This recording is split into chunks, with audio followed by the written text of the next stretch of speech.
back to Simple Trends. Crispy kudi paniyaram with a spicy chutney and soft and spongy vella paniyaram are a great snack. The batter for these can be made and stored for a couple of days, making it easy to plan our routines. Let's make the batter for these.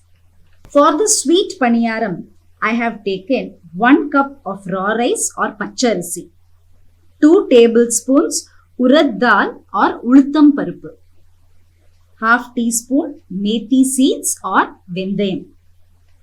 Add all these together, wash it well and soak it for 2 hours. As it is soaking, let's make the jaggery syrup and keep it ready. For that, I have taken, for the 1 cup of rice, I have taken 1¼ cup of jaggery. Add a very little water, that is around 3 tablespoons are enough. So as the rice is soaking, the jaggery will melt and the syrup will be ready. It is around 2 hours now. I have drained the soaked rice and dal. The jaggery has melted and it is ready.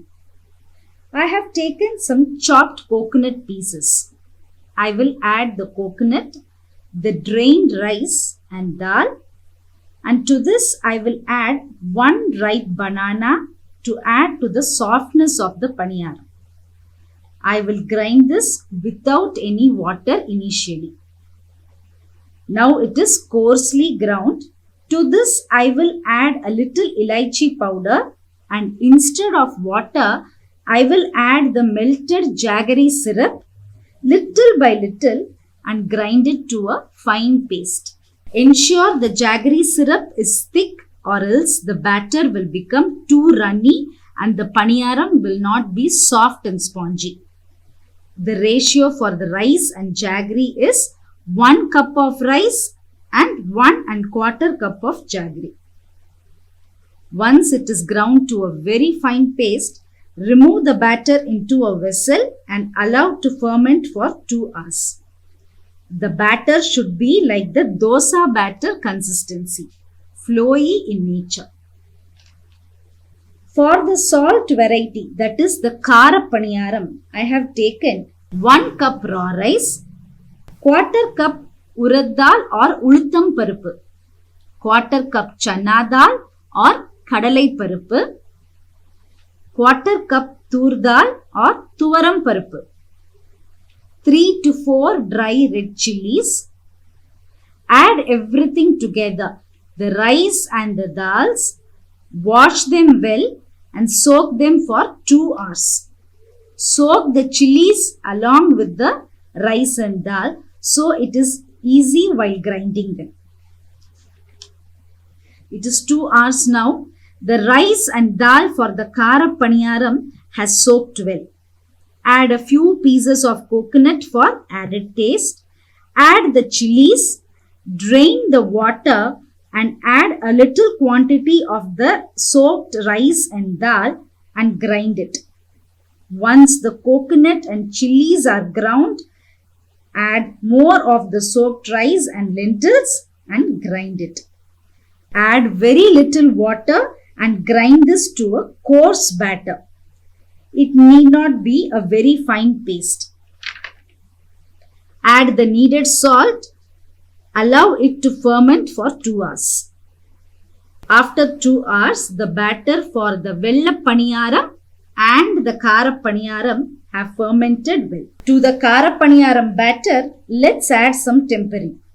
I have taken a few curry leaves, a small piece of ginger finely chopped, 1 large onion chopped finely, 2 or 3 green chilies to suit your taste. It should also be chopped finely.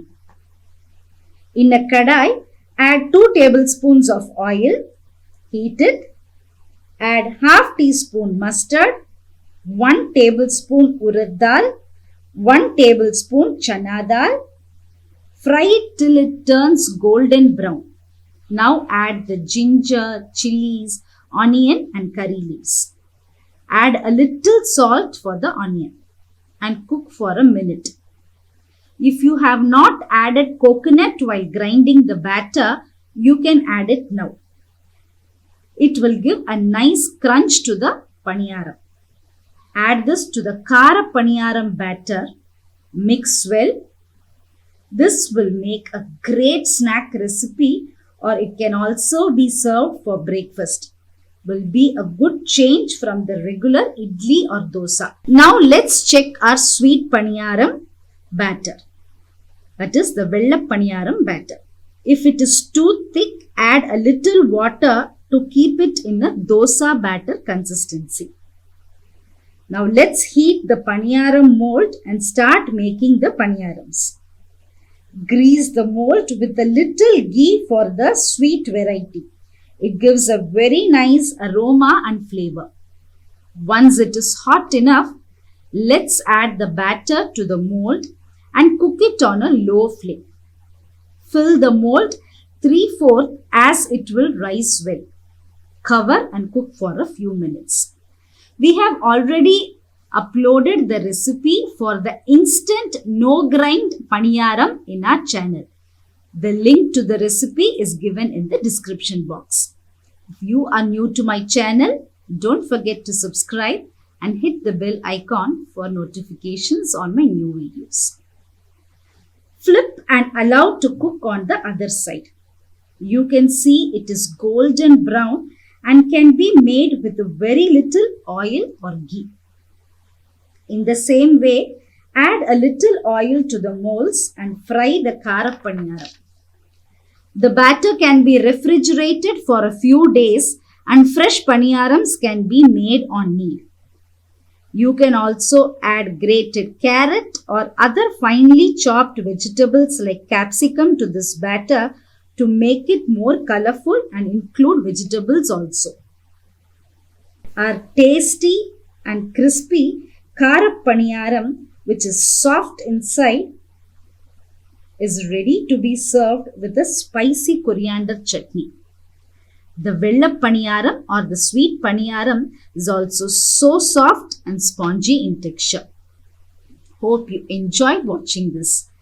Subscribe to Simple Trends for more easy and tasty recipes. Don't forget to hit the like button and share your comments and feedback with me. Stay tuned to Simple Trends. Till then, bye.